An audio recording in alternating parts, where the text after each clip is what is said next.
Bueno, ¿qué les parece si leemos el libro de Isaías, capítulo 54, versículo 1? Y yo les voy a leer de la versión Dios habla hoy. Y dice: da gritos de alegría, mujer estéril y sin hijos. Estalla en cantos de gozo, tú que nunca has dado a luz, porque el Señor dice: la mujer abandonada tendrá más hijos que la mujer que tiene esposo. Y es que precisamente cuando arranca el capítulo 54 de Isaías, versículo 1, me impacta un poquito cuando dice: alégrate, ponte feliz, ponte contenta, tú que eres estéril, tú que no das hijos. Pero yo me ponía a pensar, bueno, pero ¿por qué el profeta arranca el capítulo 54 así? ¿De dónde viene? Entonces, cuando leemos el capítulo anterior, el capítulo 53, habla de todo lo que padeció Jesús para venir a salvarnos. Y es como la profecía de Isaías. Recuerden que Isaías estaba muchos años atrás, antes de Jesús, pero él puede describir todo lo que Jesús padeció en la cruz. Y es lógico que el capítulo 54 arranque diciendo: alégrense, pónganse felices, porque llegó el Mesías, porque viene el Mesías que nos va a salvar, que nos va a sacar todos los problemas que tenemos encima. ¿Quién dice amén a eso? Amén. Y un problema que tenía Jerusalén, que tenía Israel, es que estaba estéril. Y es que, ¿por qué estaba estéril? Porque todos los judíos habían sido deportados, los sacaron de la ciudad y estaban exiliados en Babilonia, estaban bajo el oprobio, bajo opresión. Entonces estaban muy mal. ¿Por qué? Porque el Señor dice que estaban como estériles, como una mujer estéril, porque ellos no podían multiplicarse. Recuerde que el Señor le prometió a Abraham que iba a ser de él una nación grande, que iba a ser una nación fructífera, que se iban a multiplicar y que iban a llenar todo por todas partes, que contara la arena y que así sería su descendencia. Pero el pueblo en ese momento estaba muy apresionado. El pueblo en ese momento estaba con mucha angustia, con mucha preocupación. Y dígame uno con una preocupación, siendo esclavo, viviendo bajo el oprobio, ¿quién tiene un hijo? Si es que mis hijos los van a agarrar para esclavizarlos. Y obviamente era una angustia ellos poder estar ahí, poder estar mal, fuera de su ciudad, fuera de su país. Jerusalén estaba desierta, Jerusalén ya no estaba habitada por el pueblo. Entonces era una situación bastante difícil, pero el profeta dice: viene el Salvador, viene el Mesías, y siguiente dice: alégrate tú, porque vas a empezar a dar fruto. Y luego ustedes pueden leer que dice: extiéndete, ensánchate. Pero algo que el Señor decía ahí es: ya no eres más estéril. Pero ella en ese momento estaba siendo estéril. Es como una promesa a futuro. Porque aunque, ciego, estoy ciego, bueno, ya puedes ver. ¿Qué pasa? El ciego ve inmediato. Pero cuando le dice: tranquilo, tranquila, ya no eres estéril, ¿cuánto tiene que pasar para saber que no era estéril? Mínimo 9 meses. Es decir, que era una promesa a futuro, pero había que tener una actitud.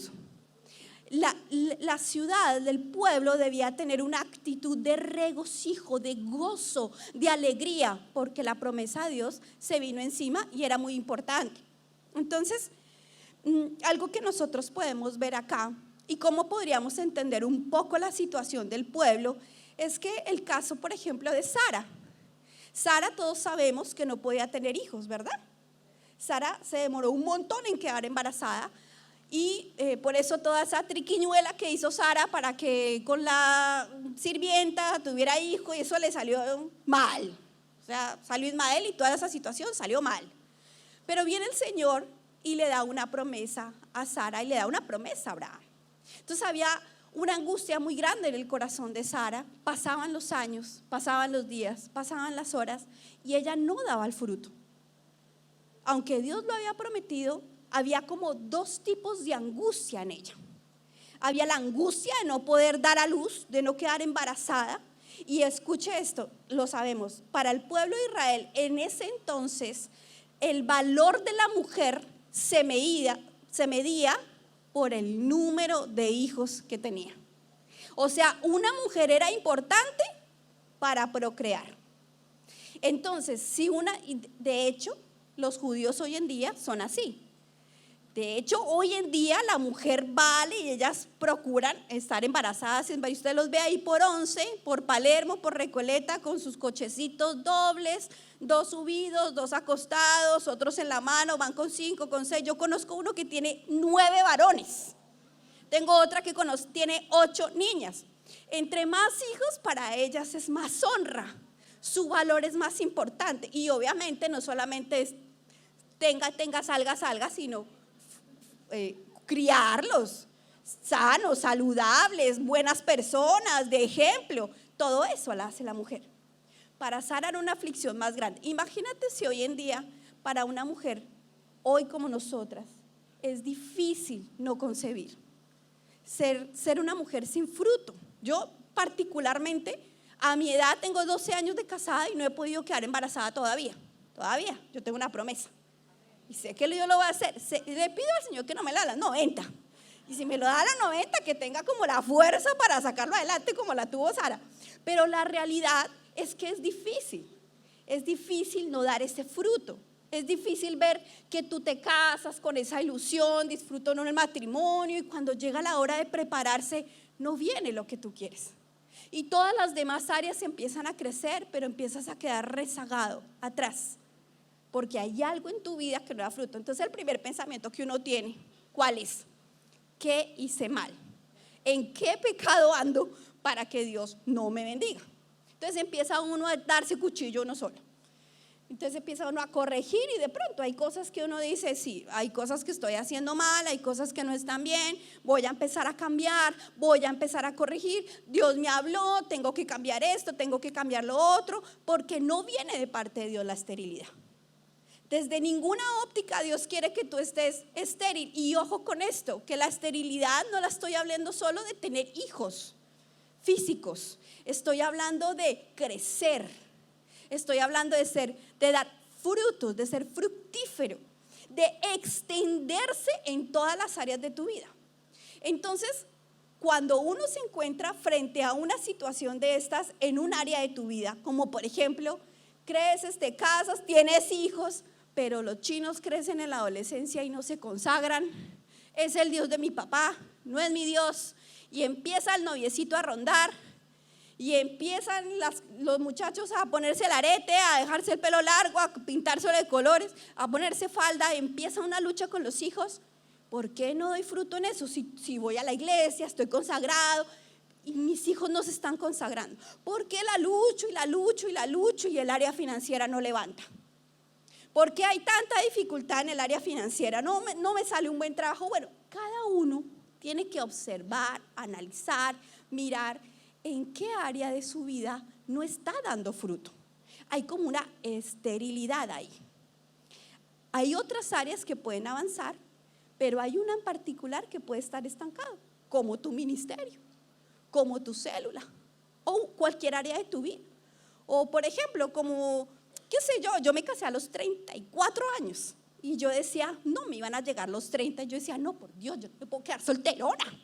Eso sería lo último que me pudiera pasar a mí. Yo no sirvo para vivir soltera. Señor, por favor, mándame a mi esposo porque yo no puedo. Hay mujeres que de verdad, unas capas. Yo conozco un par que no sufren porque no tengan esposo. No, yo no. Entonces yo la sufría. Yo llegué a los 30. Yo me acuerdo que yo tenía un novio que yo le decía, me caso a los 24 contigo o sin ti. No, obviamente no me casé con él ni con otro. El caso es que hay cosas que nos empiezan a presionar. Y yo me acuerdo que yo le decía al Señor, estoy lista para casarme, por favor tráeme a mi esposo, estoy preparada, ya llevo años en la iglesia, he cambiado, me he transformado, estoy lista para ser una excelente esposa. Y me casé y en menos de un año ya Gustavo se sentó y me dijo, me parece que nos vamos a divorciar, no te aguanto más. ¿Y dónde estaba toda esa preparación que uno cree que uno tiene? Había una falencia en mí. Yo tuve que entrar, primero que todo orar, pedirle al Señor que me cambiara, porque para mí yo no estaba mal. Yo le decía, pero ¿por qué dices eso? Porque tú me haces, porque tú me dices, porque tú aquello. No, pero yo no te lo dije mala, yo no te lo dije mal. Bueno, una cantidad de situaciones que la realidad es que cuando hay algo que está mal, es porque no da fruto, es porque hay algo en nosotros que no funciona bien, ya sea físico, ya sea material, ya sea espiritual, ya sea una actitud, ya sea el carácter, algo huele mal dentro de nosotros. Y hoy es el día en que nosotros identifiquemos qué es ese quiz, qué es ese detalle, qué es esa cosita que está ahí, que ha detenido un poco mi crecimiento o mucho mi crecimiento en un área o en muchas áreas. Amén. Ahora, cuando yo voy al diccionario, cuando voy a la Organización Mundial de la Salud y miro lo que es la esterilidad, la infertilidad, dice que es un trastorno. Dice que es un trastorno a la reproducción. Quiere decir que el ser humano está hecho para reproducirse. ¿Cuándo hay un trastorno? Cuando algo no funciona bien, cuando algo no está andando bien.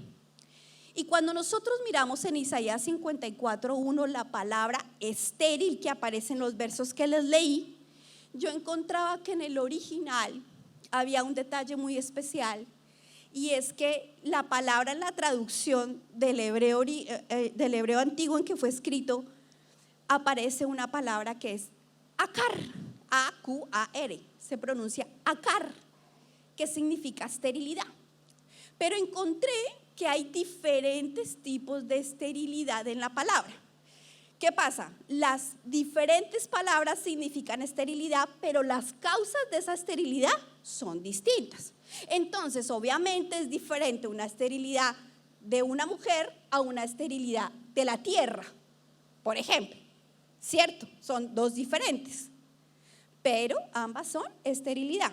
Entonces, cuando nosotros nos damos cuenta que la palabra akar, que a lo que se refiere Isaías 54:1, significa tener órganos que no funcionan o fueron destruidos o removidos y por ende están defectuosos para lo que fueron hechos. Hay un trastorno en la reproducción. Es decir, que hay algo que está fuera de orden. Si hay un área en tu vida que no se está multiplicando, que no se está extendiendo, que no está creciendo, hay un trastorno y hay que arreglarlo.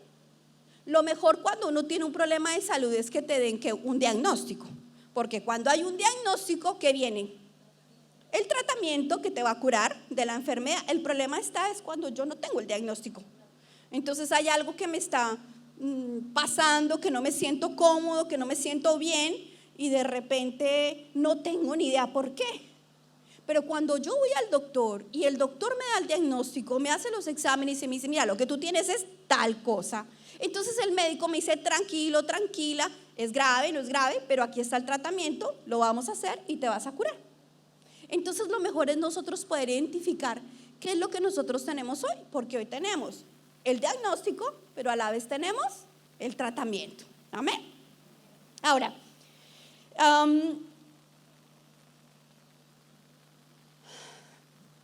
cuando Isaías le decía al pueblo, no van a estar más estériles, literalmente el pueblo iba a empezar a producir, a multiplicarse. ¿Y quién iba a traer esa multiplicación? Jesús. Jesús iba a traer la multiplicación. Por eso, cuando Cristo viene y sale y a su edad empieza a hacer su ministerio y a tener a sus discípulos, uy, esto sonó raro. ¿Qué pasó? ¿Qué hizo Jesús? ¿Quién me dice qué hizo Jesús cuando empezó su ministerio? ¿Cómo? Fue al desierto, pero ¿qué hizo? Empezó a recolectar ¿qué? Discípulos. Empezó a fructificar, a multiplicarse, porque Él era el Mesías, era el Redentor, y Él vino a que no fuéramos más estériles. Entonces parte de lo que Él hizo fue hacer crecer el reino del cielo. Él empezó a crecer, a hacer crecer la gente que creyera verdaderamente en Dios, que la promesa de Isaías de hace tantos años se hizo verdad. Y ustedes saben que el día del Pentecostés, ¿cuántas personas se convirtieron? 120, y luego 3,000, Y luego los 12 se multiplicaron. Quiere decir que esa promesa que decía en Isaías 54, antes de Isaías 53, que hablaba de Jesús, se refería a que Jesús iba a traer la multiplicación. Pero ojo, Dios siempre es un Dios integral. Dios no solamente se preocupa porque tú traigas personas a la iglesia. Primero Él se preocupa por ti, por tu corazón, te sana, te restaura, te levanta, te ayuda, te limpia el pañal, te pone el pañal, te quita la ropa, te limpia las lágrimas, te consuela, te corrige, te previene. Él siempre se preocupa primero de ti. Él quiere que tú y yo crezcamos integralmente. Porque ¿qué es lo que dice la palabra? Amado, yo deseo que tú seas prosperado en todas las cosas y que tengas salud, así como prospera tu alma. Hasta de la salud se preocupa el Señor. Por eso Él llevó todas nuestras enfermedades en Él. Quiere decir que si yo tengo a Cristo en mi vida y soy un cristiano fehaciente, practicante, la multiplicación me va a hacer crecer. El mismo Jesús va a traer el crecimiento, amén.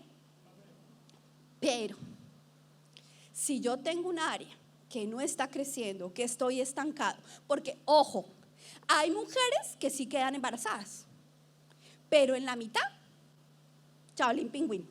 A mí me pasó, yo una vez en estos 12 años quedé embarazada, una vez. Y a las 4 semanas o 5 semanas, chaolín pingüín. Fue un aborto espontáneo. Entonces, hay unas que nunca tienen hijos, que nunca quedan embarazadas, pero hay otras que quedan embarazadas y pierden a los hijos. También es un trastorno. Entonces, de pronto tú se has crecido. Bueno, ya tengo un mejor trabajo, tengo un mejor sueldito, pero viene un estancamiento. Entonces llevas años en el mismo cargo, no te mueven de ahí, proponen los ascensos, te postulas y tú no subes y sigues ahí en lo mismo. Hay un estancamiento. Es otro trastorno dentro de la infertilidad, dentro de la esterilidad, que nosotros hoy tenemos que ver por qué. Hay unas actitudes que traen esterilidad en la vida de nosotros. Y yo se las voy a explicar hoy. Las causas o las actitudes de la esterilidad. La primera es la ceguera. Vamos a leer Lucas 18 del 9 al 14. La Dios habla hoy. Y dice: Jesús contó esta otra parábola para que algunos que, seguros de sí mismos por considerarse justos, despreciaban a los demás. 2 hombres fueron al templo a orar, el uno era fariseo y el otro era uno de esos que cobraba impuestos para Roma. El fariseo de pie oraba así: oh Dios, te doy gracias porque no soy como los demás, que son ladrones, malvados, adúlteros, ni como ese cobrador de impuestos. Yo ayuno 2 veces a la semana y te doy la 10ª parte de todo lo que gano. Pero el cobrador de impuestos se quedó a cierta distancia y ni siquiera se atrevía a levantar los ojos al cielo, sino que se golpeaba el pecho y decía: oh Dios, ten compasión de mí, que soy pecador. Les digo que este cobrador de impuestos volvió a su casa ya justo, pero el fariseo no, porque el que a sí mismo se engrandece será humillado y el que se humilla será engrandecido. Entonces podemos observar de este fariseo una actitud que trae esterilidad. Este hombre hizo unas cosas en esa oración. Jue madre, él no estaba orándose a sí mismo. Él se estaba hablando a sí mismo, él no le estaba pidiendo a Dios, no le estaba diciendo a Dios. Él tuvo unas actitudes que vamos a ver cuáles son esas actitudes. Lo primero que nosotros vemos en la actitud del fariseo es que estaba centrado en sí mismo. Y es que él se miraba a él mismo: no soy ladrón, no soy recaudador de impuestos, ayuno 2 veces a la semana, parafraseémoslo, vengo los domingos a la iglesia, voy todos los martes a mi célula. Señor, gracias, porque no soy como mi vecina, es una loca. Gracias, Señor, porque no soy como el de la esquina. Gracias, Señor, que no soy como mi cuñada. Pensando en sí mismo. Y yo te quiero decir una cosa: no pensar en los demás te hace estéril, te hace infructuoso. Porque mira lo que dice Filipenses 2:4. Dice que no mirando cada uno por lo suyo propio, sino cada cual también por lo de otros. Ay, qué tremenda palabra. Hace unos días, voy a contar esto, porque mi discípulo no está acá. Pero bueno, si estuviera también lo contaría. Hace unos días estábamos con un discípulo y corrimos porque tenía una necesidad muy grande y organizamos, le ayudamos, bueno, tremendo, la botamos toda, como 5 del grupo, le ayudamos en lo que él necesitaba. Súper agradecido, sacamos todo adelante, todo de 10. Cumplió su meta.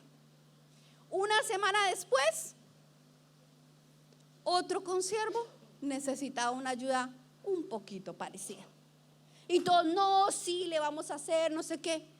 Pero mi discípulo dijo, bueno, sí, yo ayudo, pero hay un pero. Y esos peros son los que nos suman.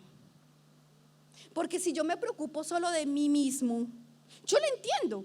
Él se estaba preocupando por sí mismo porque después de todo ese trajín, le quedó un hueco así de grande que tiene que solucionar en unos días.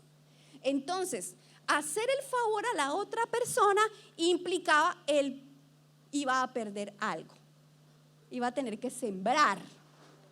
Y él dijo, no, pero eso en este momento no lo puedo sembrar. Yo lo entiendo, su mentalidad estaba en solucionar el enorme hueco que tenía. Un hueco de bendición, no fue un hueco de negligencia, ni un hueco, no, sí, el ensanchamiento trae problemas, extenderse trae problemas. Entonces él estaba frente a un problema muy grande, pero fue un problema de una bendición porque él se extendió. ¿Sí o no? Se casó, se extendió, salió de la soltería, gloria a Dios. Entonces, ¿qué pasa? Pero usted sabe lo que implica un matrimonio. Usted sabe, aparte de todo lo que es hacer complacer a una esposa. Entonces el hueco era enorme, hueco de extiéndete, pero no un hueco grande. Claro, uno en un problema, en una situación, en un desafío, ¿uno qué hace? Mira por dónde va, mira por dónde, tapo este hueco con esto, lógico, todos lo hacemos. No lo estoy juzgando, creo que yo también lo hubiera hecho. Pero el Señor dice, preocúpate por lo demás, no te puedes preocupar solo por lo tuyo. Gracias a Dios es un discípulo con un corazón así enorme y corazón de discípulo. Hablamos con él y dijo, sí, todo bien, lo entiendo, perdón, pim, pum, pan. Avanzamos. Pero muchas veces nosotros no nos preocupamos por lo de los demás. Tengo tantos problemas yo, tantos líos. Mi esposo, mi matrimonio, mi negocio, mi trabajo está tan mal que yo no tengo tiempo de preocuparme por las necesidades de otra persona. Recuerdo que había alguien que me dijo una vez, una discípula, yo le dije, mira mi amor, tengo unas personas sin líder y están queriendo venir a la iglesia. ¿Te animas a dar una célula con ellos? No tenía la niña célula. Y me dijo, sí. Pasaron unos días y la célula nunca se abrió. ¿Qué pasó? No, estoy en depresión, estoy mal, no me siento bien, ¿cómo voy a dar yo una célula en este estado? Y uno dice, oiga, sí, ¿no? De pronto, ¿qué les va a dar? Pero cuando uno no piensa en los demás, se preocupa más por su problema. Es como si yo me sumergiera en mi propio problema. ¿Sabe que cuando yo pienso en los problemas de los demás se me olvidan los míos? Es una rebendición, porque los míos me estresan, ¿vio? Cuando yo no tengo plata para pagar los servicios, ahora que dijeron que quitaban los subsidios, a mí me empezó a tildar aquí el ojo. Los alquileres dicen que van a subir un 300% en abril, o sea, empiezo como a jadear, me asusto. Pero cuando yo me preocupo más por los problemas matrimoniales de una discípula, como que yo me olvido de lo mío y no me estreso tanto. Me meto a orar, le ayudo, le pido al Señor, le enseño fe y yo dejo a un lado lo mío. Cuando yo me preocupo por los demás, no tengo tiempo de pensar en mis problemas. ¿Y sabe qué hace Jesús? Quitan la infertilidad. Tienes un problema, yo te la resuelvo. Para eso soy el Mesías. Y viene y toma el control. El problema es cuando yo no lo dejo. No, espérate, que es que estoy solucionando espérate tanquito que yo estoy solucionando este huequito que tengo acá. Entonces mira lo que dice Filipenses. Cada uno mirando por lo suyo. No está bien. Un cristiano no lo hace. Jesús no lo enseñó así. Un cristiano corre la milla extra. Un cristiano, si le piden la mano, le da la mano, el codo y otro poquito más. Eso hace un cristiano, porque eso enseñó Jesús, nuestro Mesías, nuestro Salvador, que quita nuestra esterilidad y por el cual nosotros debemos estar gozosos. Que daremos frutos 9 meses, o en el caso de Ana a los 90, de Sara a los 90, pero que va a dar el fruto, va a dar el fruto. Ahora, ¿qué otra cosa hizo este fariseo? Dice que se comparaba con el recaudador de impuestos que estaba también en el templo. Y en lugar de concentrarse en Dios, en sus debilidades, ponerlas delante de Dios, no hacía sino compararse con el recaudador. Y fíjate, tan diferente la actitud del recaudador, porque el recaudador, ¿qué decía? No podía ni hablar. Perdóname, soy un pecador. El recaudador estaba preocupado de sus debilidades, las estaba exponiendo al Señor. Mientras que el otro decía, oiga, yo no soy como ese recaudador que le anda quitando la plática a los judíos. No. Yo soy mucho mejor que esa persona. Se comparaba a él. Y ¿sabe qué? Quiero que sepa una cosa. No hay nada igual. No hay dos cosas iguales en ninguna parte. Usted mírese en el espejo y ni siquiera sus dos ojos son iguales. Y yo se lo digo porque yo me los malquillo y siempre termino con un ojo más grande que el otro. Yo digo, ¿pero por qué? Las cejas, una bendita ceja fantástica y luego la otra sale de pelo arriba, pelo abajo. No son iguales. ¿Cuántos saben eso que yo les estoy diciendo? ¿Sabe que las manos y los pies no son iguales? No tiene un dedo chueco yo tengo uno con un juanete así salido. Este dedo está desviado. O sea, no tenemos dos cosas iguales. Por algo será. No busque comparar su ministerio. No busque comparar sus finanzas. No ande mirando la prosperidad de su consiervo, de su amigo de la célula, de su familia, qué sé yo. A mí me pasó, porque a uno le pasa, obvio, a todos nos pasa. Y entonces, claro, yo era la cristiana, ¿cierto? Que Dios promete abundancia, prosperidad, y yo sin un peso. Y mis hermanos re impíos, pero mal. Y con super negocios y prosperan y viajan a Europa y hacen tours y yo a Mardel. Porque no hay con qué, amén. Entonces yo decía, juemachica, toda mi familia se fue para Estados Unidos y todo, y la única que se quedó fui yo, con Gus y yo nos quedamos acá en Argentina. Todos de todo donde estaban se juntaron y se fueron. Y uno empieza a compararse. Pero eso no está bien, porque Dios tiene para cada uno algo especial. Cuando yo empiezo a compararme, empiezo a mirar lo que el otro tiene, lo que el otro hace, y empieza a salir algo feo adentro de nosotros. La comparación trae envidia. Muy bien. Y la envidia, pues obviamente no viene de parte de Dios. Cuando eres envidioso, quieres acaparar todo para ti. Mi precioso. No lo suelta nadie, se me salió. Eso es de la pastora, no es mío. La pastora de ti. Entonces, uno se preocupa por lo de uno y deja de preocuparse por los demás. Porque uno se concentra en uno mismo, no se debe comparar. Usted tiene que erradicar completamente la comparación de su vida, que el otro sí crece, que el otro no crece, que mire que yo sí tengo y que usted no tiene, que usted no tiene y que yo sí. Eso es lo peor. No hay que hacerlo, que fue lo que hizo ese fariseo. En lugar de preocuparse por exponer sus debilidades delante de Dios, estaba diciendo las debilidades de los demás. Nada que ver. Bueno, otra actitud que despreció al recaudador, ¿no? ¿Y qué pasa cuando tú desprecias a una persona? Mira cómo arranca Lucas cuando se los leí. Jesús dijo estas parábolas para esas personas orgullosas que humillan, que ponen a los demás bajo sus pies. Uno jamás debe menospreciar a una persona, ¿cierto? Entonces, usted en la iglesia no menosprecia a nadie, porque está en la iglesia. Pero cuando usted está en su trabajo y viene la persona del aseo y le limpia el escritorio y por error le riega el café sobre la computadora, sobre el teclado, ¿usted qué hace? ¡Ay, mire cómo me tiró! No maltrate, no menosprecie. Si usted es una persona que tiene, gloria a Dios que lo ha bendecido, y como decía el pastor ayer, que se gana 4 millones de palos, amén, no humille ni menosprecie a los que se ganan 500,000. Eso no se debe hacer, pero uno en la iglesia no hace eso, uno lo hace afuera cuando nadie lo ve. Pero realmente Jesús sí nos ve. Y cuando nosotros tenemos una actitud de esa categoría, inmediatamente viene La esterilidad.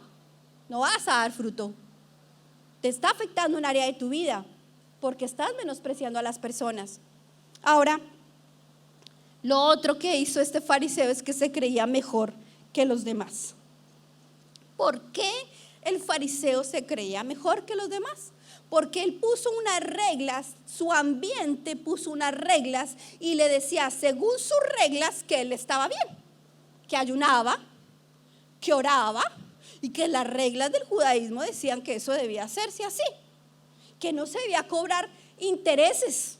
Por eso el recaudador era tan odiado, porque era judío y le sacaba la plática para los romanos, a los mismos judíos. Pero el judío dice, ellos ni siquiera se pueden prestar con interés. De hecho, la Biblia lo dice, no prestes con interés a tu hermano, ¿sí o no? Entonces, no, el tipo estableció unas reglas, su ambiente, la sociedad, los fariseos establecieron unas reglas, pero eran reglas de su propia justicia. Entonces, ahí es cuando entra y opera la persona religiosa. Cuando tú vienes a la iglesia y tú pones tus propias reglas, tú te vuelves una persona religiosa y no sigues las reglas que te dice el Señor. Por ejemplo, cuando Dios te dice, un soltero, una soltera, guárdate para tu esposo. Permite que tu esposo llegue o que tu esposa llegue. Y resulta que llega alguien, el nuevito, la nuevita, y le picó el ojito. Y usted le picó el otro. Y entonces la invita a un café o lo invita a café, como la canción. Él me miró, yo la miré. Entonces termina la semana usted en un enredo con una persona, piquito que viene, piquito que va, rociadita de mano, rociadita que va, agarradita de la pierna y qué sé yo, más cositas. ¿Sabe que el religioso, esta actitud de este fariseo, es una actitud de religiosidad porque sigue sus propias reglas?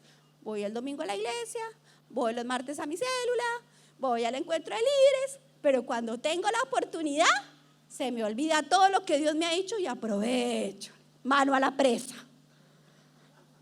Este es un caso, uno, pero ¿cuántas situaciones nosotros no tenemos?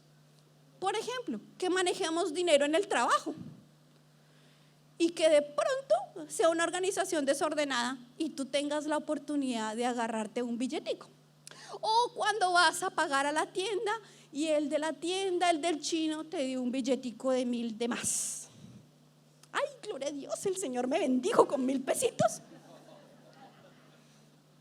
Cuando se presentan esas oportunidades es cuando uno se ve si es cristiano o no. Entonces en ese momento uno ¿qué hace? No, mira, me diste 1,000 pesos de más, te los devuelvo. ¿Sí o no? Entonces, si yo no los devuelvo, soy una persona religiosa. Vengo a la iglesia, vengo al encuentro de líderes, voy a la célula, pero cuando tengo la oportunidad de hacer algo que no se debe, que Dios me ha dicho que no haga, yo lo hago. Entonces soy una persona religiosa, porque sabiendo que puedo hacer las cosas como se debe, él sabía que debía orar en el templo a buscar a Dios, no alabarse a sí mismo. Y eso es súper peligroso. ¿Sabe qué es de lo más común que hay en la iglesia?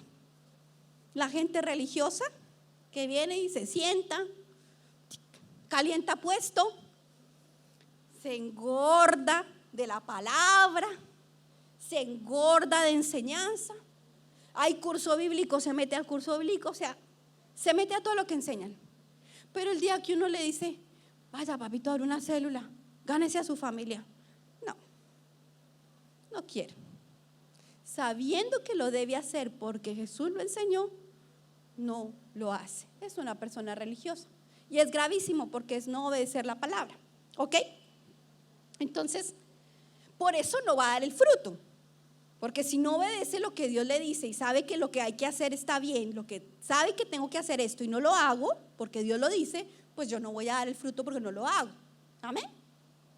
Entonces, las personas que son espiritualmente ciegas tienen un problema enorme, y es que no ven el cielo y el infierno. No saben que hay un cielo y no saben que hay un infierno, o tal vez lo saben pero no lo ven, no lo palpan, no lo perciben y ni siquiera se dan cuenta de su propia condición, porque claramente este fariseo estaba más perdido delante del Señor, porque Dios cómo lo iba a ver, pero te estás comparando, estás criticando a los demás, no, pero para él estaba de 10, no veía su situación, estaba ciego espiritualmente porque él no reconoció su situación. Un ciego espiritualmente no se da cuenta cómo está, y como no se da cuenta que la gente se va a condenar y se va a perder, y no se da cuenta que hay un cielo y hay un infierno tan real como nosotros acá, entonces nunca va a hacer nada por el reino. Uy, no, pero me va a tocar despertarlos, no sé cómo. Así como hago con mi gato, un cosito aquí con agua. Chic, chic, chic. Están un montón dormidos. Si quieren, párense, háganse en la parte de atrás, háganse al lado del ventilador. Está haciendo mucho calor, yo sé, pero no perdamos la oportunidad de recibir la palabra. El que sabe hacerlo, se para, se hace atrás, se echa agüita y sigue recibiendo. Amén.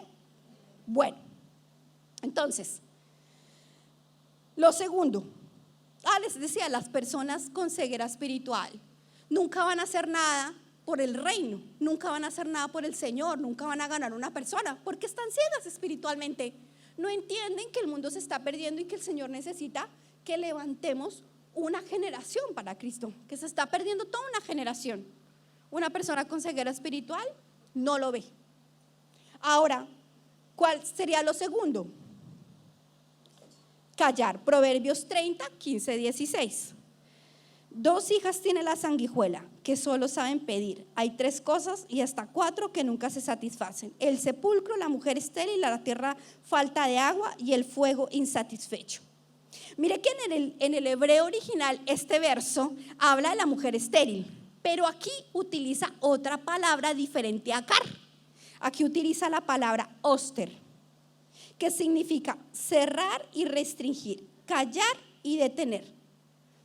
¿Esto qué quiere decir? Que la persona intencionalmente cierra, intencionalmente calla, intencionalmente no lo hace. Sabiendo hacer las cosas, sabe, ve el reino espiritual, sabe que hay un cielo, sabe que hay un infierno, sabe que la gente está perdiendo, lo entiende, pero voluntariamente dice: no lo quiero hacer. Después, otro día, tengo otras ocupaciones.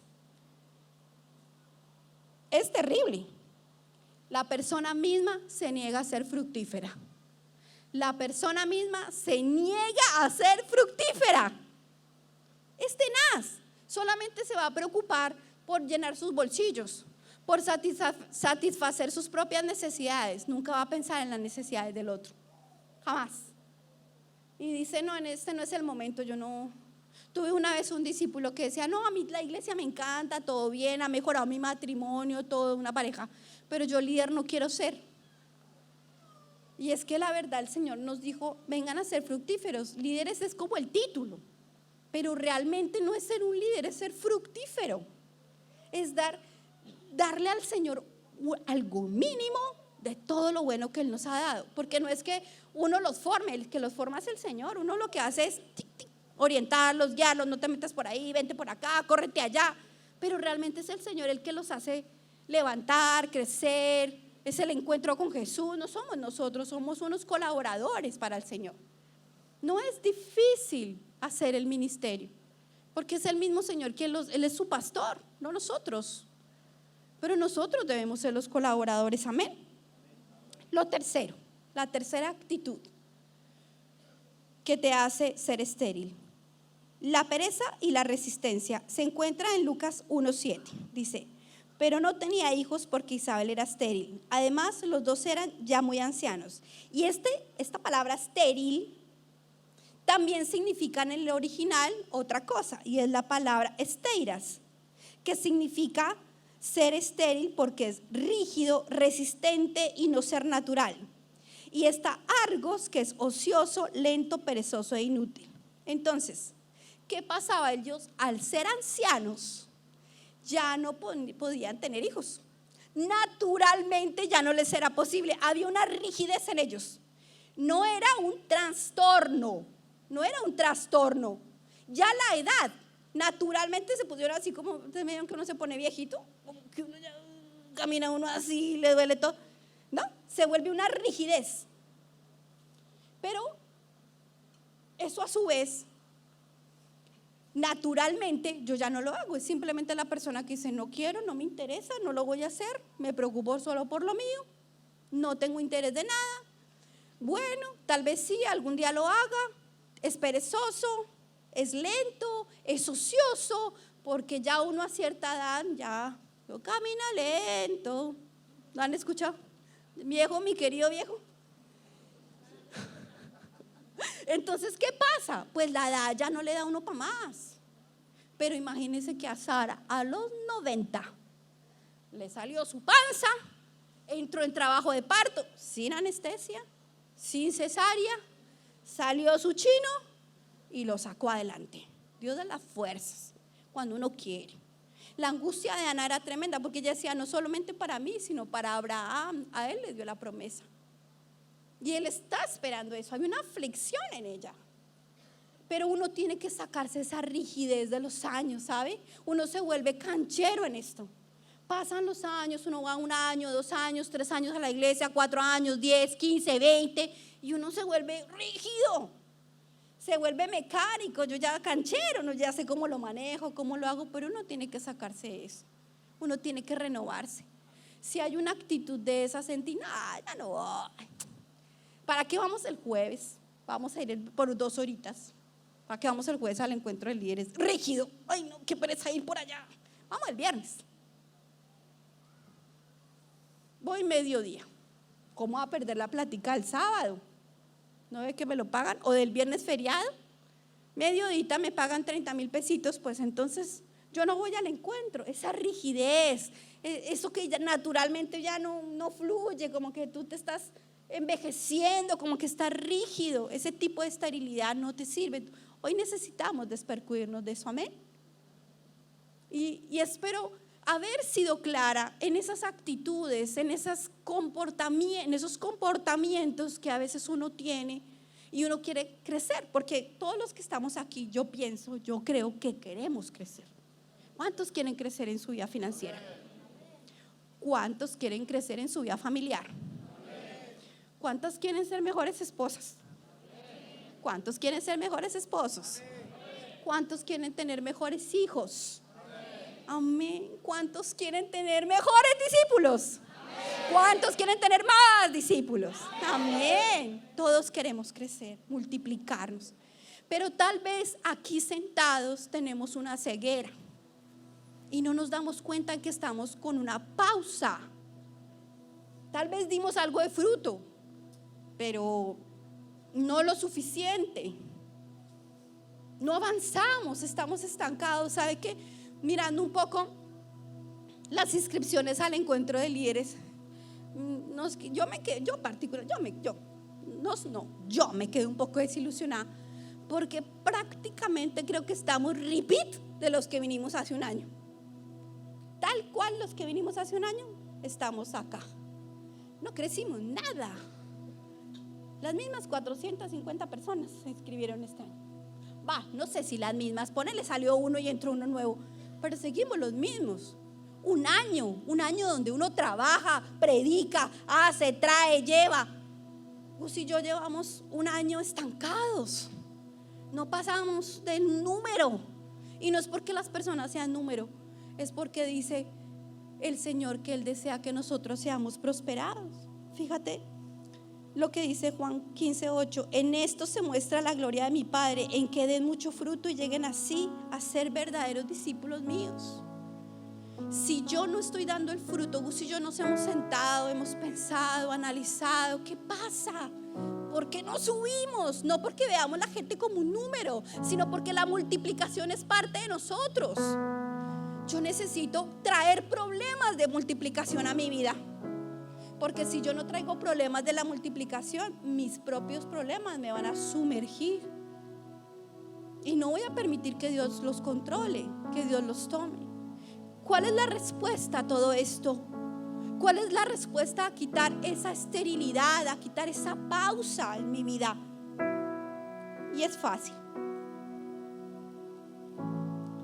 Segunda de Pedro 1:8 y 9. Si ustedes poseen estas cosas y las desarrollan, ni su vida será inútil, ni habrán conocido en vano a nuestro Señor Jesucristo. Pero el que no las posee es como un ciego o corto de vista.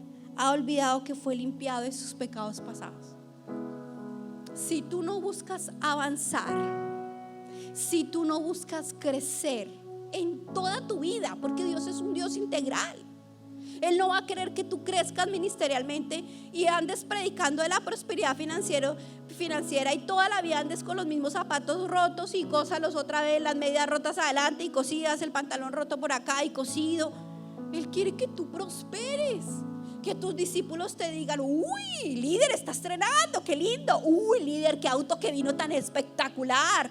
Y ser ejemplo para otros. Yo me acuerdo que cuando nosotros empezamos con el pastor acá, nadie tenía carro, solo el pastor y Juanca, me parece que Juanca tenía carro.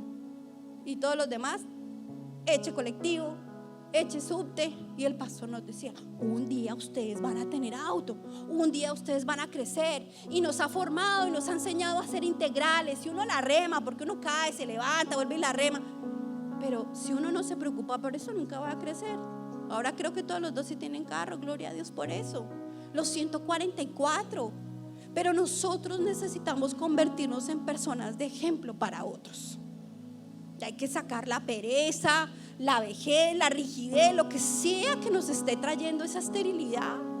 Hoy en día uno ve parejas, se conocen en la iglesia, se casan y no, pastor, mire, yo ya no voy a hacer más el ministerio porque me voy a dedicar a mi matrimonio. Hombre, se le va a acabar su matrimonio porque se va a mirar usted la cara con su esposo, con su esposa y se acabó todo. No, miren los problemas de los demás para que Dios se cargue los suyos. Eso va a pasar. Hay parejas que se casan y se van para abajo ministerialmente. No hay nada más lindo que una pareja se case y florezca, crezca. Por eso era importante que se ensancharas. Amigos, mujeres, les decía, por favor, les voy a dar 10, 15 hijos. No pueden estar, como decía el pastor, en el monoambiente, no van a entrar. Por favor, alarga tus cortinas, sube el techo, extiéndese a la izquierda y a la derecha. Clava un poquito más las estacas porque toca alargarla un poco más. Prepárense, decía el pastor, para el gran crecimiento que Dios tiene. Pero necesitan sacar los obstáculos. La esterilidad es un obstáculo, no te deja crecer. Hay problemas en el carácter, hay problemas de actitudes. Yo mostré aquí poquitas, hay un montón. Y eso trae pausa, esterilidad. Y hoy es el día que nosotros lo vamos a quebrantar. ¿Cómo? A través de Jesús. Vamos hoy a pedirle a Jesús que venga a nuestra vida. Ponte en pie, entonces si no te vas a quedar ahí dormido. Y vamos a pedirle a Jesús.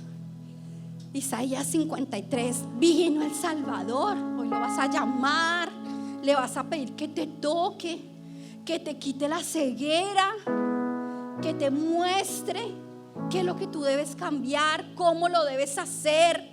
Y dile ahorita cuando oremos: ayúdame a crecer. Yo quiero hacerlo. Ayúdame a ser organizado en mis finanzas. Enséñame la administración. Dame ideas creativas. Ayúdame a ser diligente. ¿Sabe que yo tengo un discípulo que le encanta cantar y canta muy lindo? Y él quiere vivir del canto. Está casado y tiene una niña. Pero pues por ahora que ni lo de los buses lo conocen, porque tampoco se ha lanzado a cantar en la calle ni nada. Y entonces la esposa, que trabaja en una farmacia, ahorra y le compra una motito para que él le ayude a sostener a su hija y haga delivery. Mientras le sale la cantata, pues se vuelve famoso. Y el tipo recibe la moto y todo, pero él dice: no, pero es que a mí no me gusta hacer delivery. Pero es que yo yo quiero ser cantante. Mientras tanto trabaja tú y sosténme. Una pereza hacer las cosas. Ciego, como él. Yo creo que él tenía todas juntas las del fariseo. Pobre. Y yo le digo: ay, por Dios, fulanito, reacciona. Pero él no. Él quiere ser cantante. y a él lo va a sacar de la pobreza ser cantante, y mientras tanto la esposa dobla su turno, no puede venir a veces a la célula porque, o sea, es tenaz. Y hoy nosotros necesitamos salir de eso. Así que, ¿te parece si le cantamos al Señor, invitamos a Jesús a nuestra vida y le pedimos que obre de una manera especial y que nos quite esa ceguera espiritual? Amén.